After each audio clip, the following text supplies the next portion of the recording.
Okay, just a quick hand drill demo, I guess, to kind of go over using different diameters or different sizes of spindles for the hand drill friction fire.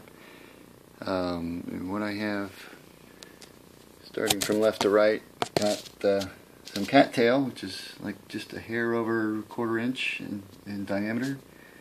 Then I have some dog fennel, and then river cane, and I think that's elderberry. And then teasel, some teasel that I picked up from Chicago. And what I'm using for the fireboard is the palm, the fruit.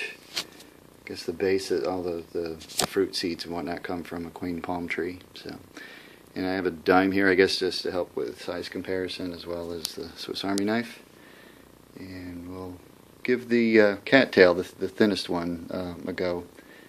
Just to see that you don't necessarily have to have the ideal size of about 3/8 of an inch in diameter, but it tends to be the most ideal. But it is possible to go with a little fatter or a little skinnier as well. So I'm trying to get the light going here as well.